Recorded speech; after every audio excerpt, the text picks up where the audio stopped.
Okay, so you've now learned 6 characters in Chinese, but you haven't just learned the 6 characters, which is, it's great that you have, but you've also started to apply real lived experience to actual Chinese things that you need to learn, which is, it's sick. It's great that you're doing that because what that means is that these particular lived experiences, these mapped moments of your life that, you might have just thought, oh, those are just memories I used to have. They're not actually important anymore. Now they're given new life in Chinese. And that's kind of cool because it's like this self-memoir that you're writing.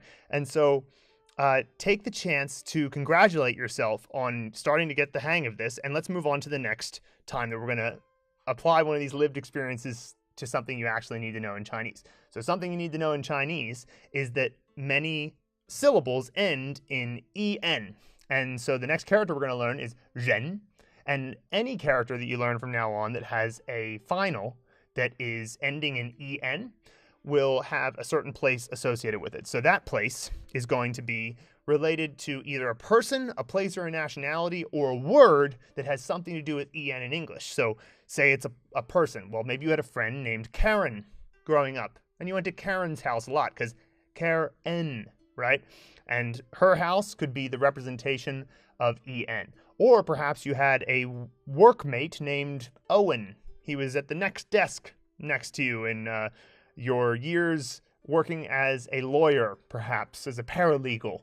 It's fun to make up these ideas. So, if you worked somewhere with a guy named Owen for a while, that workplace could easily be your representation for en. Now, suppose you don't have any people related to it. How about a place that you've been? Maybe you spent some time working in Sweden. Why not? Maybe you worked in Sweden for a while. That could be your representation because it ends in en, of course. Or Denmark, perhaps. Maybe you had a colleague who is from Denmark. And so you imagine the workplace where you worked with that colleague.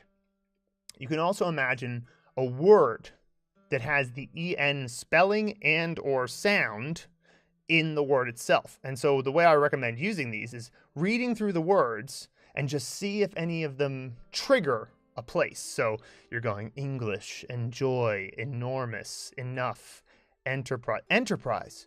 Oh yeah, I started my own enterprise and I had an office, or I had the apartment where I was hard working to try to start my business and it's turned into a larger enterprise.